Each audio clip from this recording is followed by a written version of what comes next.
muri iki gitondo mana turagushima, muri iki gitondo mana turaguhimbaza, muri iki gitondo mana turagushima, muri iki gitondo mana turaguhimbaza, muri iki gitondo mana tuguhaye icyubahiro.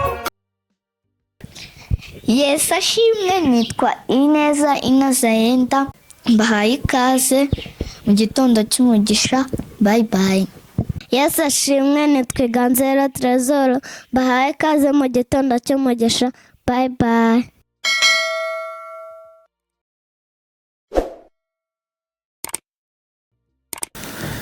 Twongeye kubasuhuza inshuti zacu tubana ku isoko y'imigisha. Twongeye kubamenyesha yuko ngewe mwese neza Kabera Chrysostome nongeye kugaruka kuri mikoro z'isoko y'imigisha kugira ngo twongere kuganira ku ijambo ry'Imana kuri tariki ya 25 z'ukwa karindwi, kugira ngo twongere tuganire n'ubundi ku byo kwizera tumaze iminsi tuganiraho. Imana mu ijuru ibahe umugisha. Turasoma mu gitabo cy'Abaheburayo igice cya 11 ku murongo wa 17. Aravuga ngo kwizera niko kwatumye Aburahamu atamba Isaka ubwo yageragezwaga, kandi dore uwasezeranijwe ibyasezeranijwe yaragiye gutamba umwana we w'ikinege. Uwo yabwiwe ibye ngo kuri Isaka niho urubyaro uzakwitirirwa. Amen. 19. Kuko yibwiye yuko Imana ibasha ndetse kuzura n'abapfuye, nicyo cyatumye amugarurirwa nk'uzutse. Amina. Haleluya. Imana ishimwe cyane. Iri jambo ry'Imana ni ijambo rivuga kwizera cyane k'umugaragu wayo, k'umugaragu w'Imana Aburahamu wongeye kugeragezwa mu buryo budasanzwe. Ageragezwa n'Imana amaze kubyara Isaka, Isaka amaze gukura, Isaka amaze kuba umuhungu w'umusore. Isaka nuko Imana iramubwira ngo rero Aburahamu zamuka ku musozi untambire umuhungu wawe Isaka abe igitambo cyoswa, ajye mu mwanya w'intama, hanyuma umuntambire. Nicyo nifuza kuri wowe. Mu by'ukuri ijambo ry'Imana yatubwiye ngo Aburahamu ntabwo yigeze ashidikanya na gatoya. Turaza kureba impamvu atigeze ashidikanya. Haleluya. Ariko ngo azamuka umusozi abisha umugore we Sara, kuko yibwiraga yuko ahari Sara kwizera kwe kwaba gukeya, ntamere nkawe akamuza kujya gukora ibyo Imana yamusabye. Twibuke yuko uyu Isaka bamubyaye bashaje. Mu by'ukuri biratubwira ngo Aburahamu yari afite imyaka 100, Sara afite imyaka 90. Murumva ko bari abantu bakuru bashaje bageze mu za bukuru. Cyari igitangaza gikomeye, kandi bari bafite isezerano rikomeye yuko uyu mwana ari uzakomokaho ubwoko buzabitirirwa. Imana ishimwe. Bari bafite isezerano yuko ari uzaragwa ibyabo. Haleluya. Ariko nyuma y'iri sezerano bahawe n'Imana, Imana irongera amubwiye ngo genda uje gutamba umuhungu wawe Isaka abe igitambo cyoswa. Imana ishimwe cyane. Byari bikomeye cyane, cyari ikigeragezo gikomeye, ariko twumve yuko Aburahamu yabashije gutsinda, yabashije kunesha, yabashije guhagarara neza, asimbuka iki kigeragezo. Reconcile bone la côte d'esclavie. Umuntu wapfa kunesha kino kigeragezo n'abantu bake cyane, ariko muri abo bantu bakeya Aburahamu yarabishoboye, kandi biratubwira ngo yabitewe no kwizera. Reka turebe impamvu yabishoboye. Twabyumvisha ngaha. Imana ishimwe cyane. Iya mbere ngo nuko yibwiye yuko imana ibasha ndetse kuzura n'abapfuye. Haleluya. Yizeye yuko imana ibasha kuzura n'abapfuye. Ntabwo yavuze ngo imana yarambeshye uyu muhungu yarambwiye niyo nzakuraho niwe amasezerano yanjye yose azasohoreramo, niwe uzakomokaho n'amahanga yose yo mu isi, niwe uzakomokaho n'ubwoko bukomeye, none arambwiye njye kumutamba. Ntabwo yigeze yinuba na gato ngo avuge ngo imana yarambeshye, cyangwa se ngo avuge ngo ibingibi ntabwo ari ukuri. Imana ntabwo yavuga ibintu bibiri bitandukanye, ahubwo yaravuze ngo imana ishobora kuzura n'abapfuye. Mu yandi magambo yaravuze ngo niba imana imufiteho amasezerano, Imana ishimwe cyane, niba imana imufiteho umugambi nk'uko yabimbwiye, reka mutambe, izagira gute? Izamuzura. Haleluya. Harimo kwizera gukomeye cyane cyane, kwizera yuko ari imana yavuganye nawe. Ndibaza ntashidikanya yuko abantu benshi bashobora kuvuga ngo harimo ivangirwa, twavangiwe. Ntabwo imana ishobora kuvuga yuko umuntu azakomokwa n'abantu benshi ngo nirangiza ivuge ngo njye kumutamba. Ariko Aburahamu yaravuze ngo reka nizere yuko imana ishobora kuzura n'abapfuye, wenda uyu munsi yamuzura. Haleluya. Bibiliya iravuga ngo ni nacyo cyatumye amugarurirwa nk'uzusi. Haleluya. Yamugaruriye nk'uzusi. Aburahamu rero yazamutse umusozi, yari kumwe n'abagaragu be bari kumwe. Hanyuma ngo ageze aho arabwira ati musigara ahangaha, njye n'umuhungu wanjye turazamutse. Ariko ngo bakizamuka batandukanye n'abagaragu babo, umwana ngo abaza se ngo data, ni ikihe gitambo ko mbona ibintu byose tubifite? Umuriro urahari, inkwi zirahari, ariko ntabwo ndi kubona igitambo cyo gutamba. Ise ngo aramubwira ngo mwana wanjye, haleluya, imana yo mu ijuru iri bwishakire igitambo. Uyu munsi wa none ntabwo bizabaye ngombwa yuko twizanira igitambo, ahubwo imana yavuze yuko iri bwigire gute? Iri bwishakire igitambo. Tuza umutima wawe, nitugera ku musozi imana irishakira igitambo. Uyu mugabo rero yagize ibanga rikomeye, yabihishe umugore we, abisha umwana ugiye gutambwa kugeza ku munota wa nyuma. Kugeza ku munota wa nyuma aho bamaze gushana inkwi birangiye, bamubwira ati rero mwana wanjye, burya igitambo cyamaze gutegurwa ni wowe. Imana yambwiye yuko ari wowe ngomba gutamba.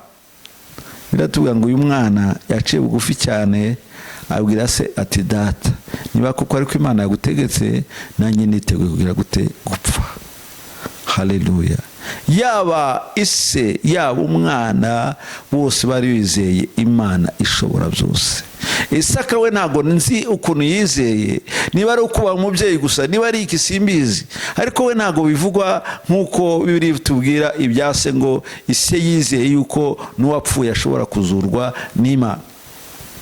Ariko na Isaka nawe hari ukundi kwizera yari afite, nubwo Bibiliya itagutinzeho cyane, ariko yarabyemeye kugira ngo nawe atambwe, bamwice, hanyuma bamuhindure igitambo cyoswa. Ariko biratubwira ngo ise amaze gufata icyemezo gikomeye, yazamuye ikiriya cyuma cyo kugira ngo asogote umwana we. Haleluya. Imana ishimwe cyane. Ngo marayika akimanura akaboko gutya, ngo marayika amufata akaboko, ntabwo byabashe yuko akamanura ngo asogote umwana we. Hanyuma noneho rero ngo ijwi rivugira mu ijuru avuga ngo Aburahamu, Aburahamu, kwizera kwawe kwagaragaye. Haleluya. Ngize imbaraga zo kwizera. Imana ishimwe.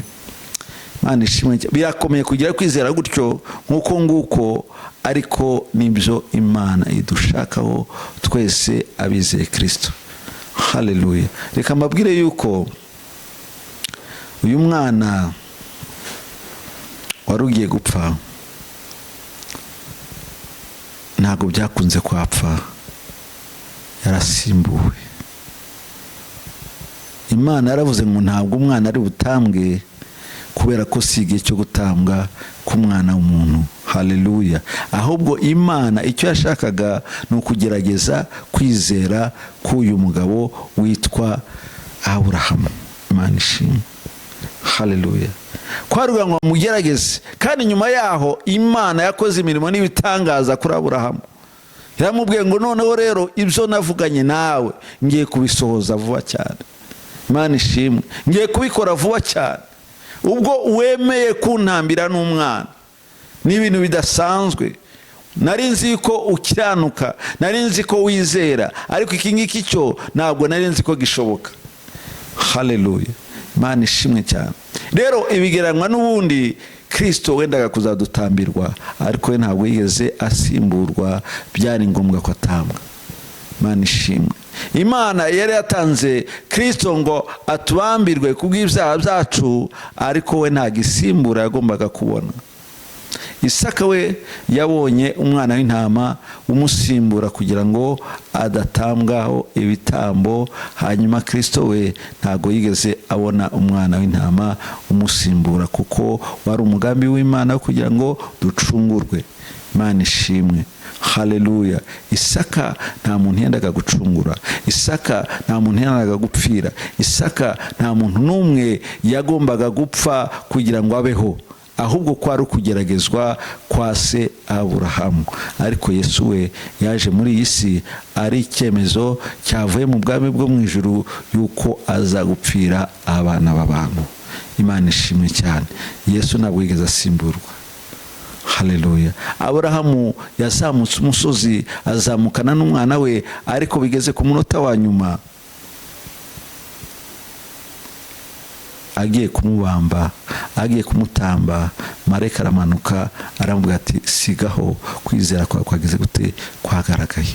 Ariko twibuke neza yuko Kristo Yesu agiye gupfa ku munota wa nyuma yasenze Imana, abwira Imana ngo Mana niba bishoboka iki gikombe kindenge. Haleluya. Ariko biratubwira ngo ntago byakunze ko icyo gikombe kimurenga. Ariko nabwo yaravuze ngo Mana niba bishoboka igikombe kindenge, ariko niba uko nshaka, niba uko nifuza, niba ube uko ngiye mbigusabye, ahubwo njyewe nuko nguko numvaga byamera. Ariko niba atari ko wowe ubyumva, atari ko wabiteguye, bibe uko wowe ugira gute ushaka. Yesu yaradupfiriye kugira ngo tubeho. Imana ishimwe cyane. Yesu yaradupfiriye kugira ngo tubeho. Isaka we yabonye igisimbura, ariko Yesu ntabwo byakunze, kugeza naho Pilato avuga ngo mbese ntabwo nabazanira undi muntu agapfa mu mwanya we, ariko umuntu agakira? Ntabwo nazana kimwe mu bisambo bikomeye cyane kigapfa mu mwanya we, ariko uyu muntu agakira?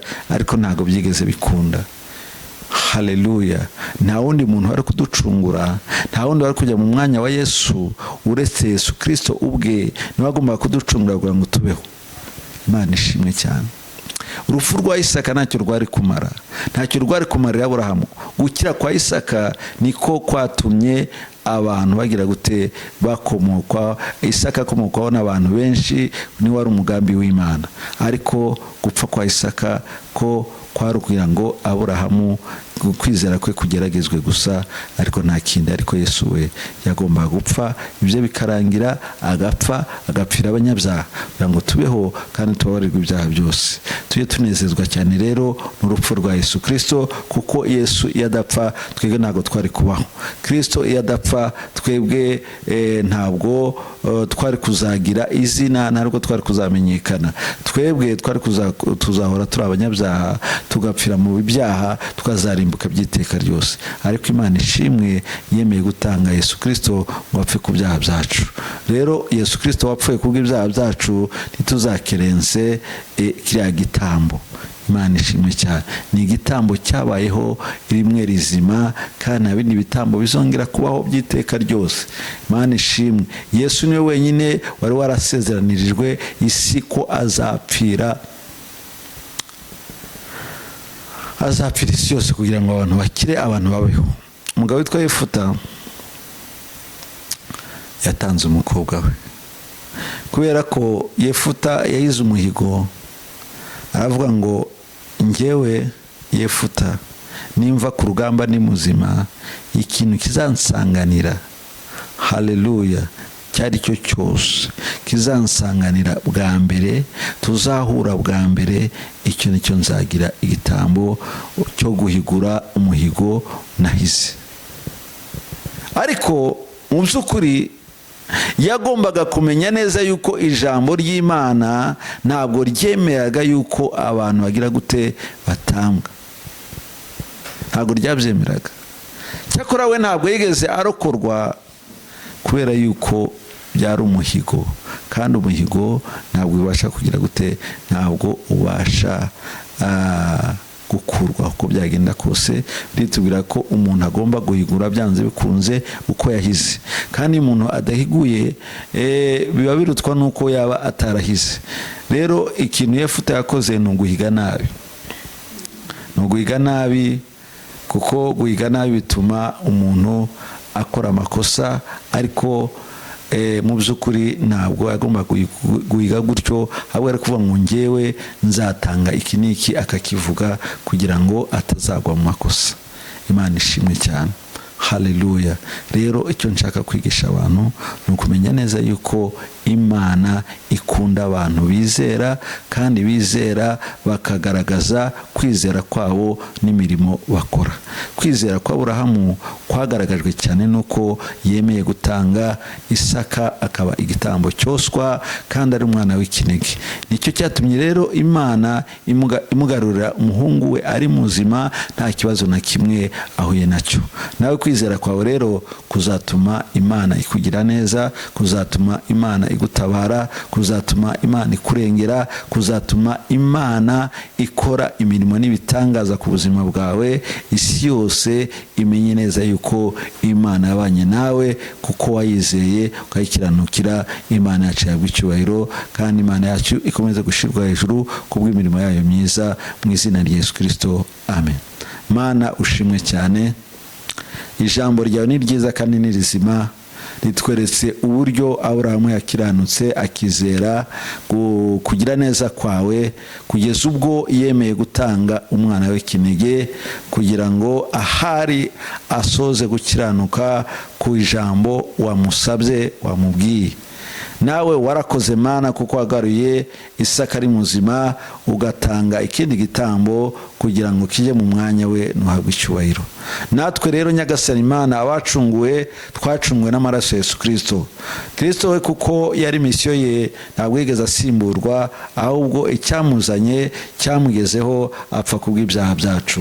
Turinde twese Nyagasani Imana gukerensa igitambo gikomeye twabonye, kitubeshaho, kizatubeshaho iteka ryose, kandi kizatuma tugira mu bwami bwo mu ijuru.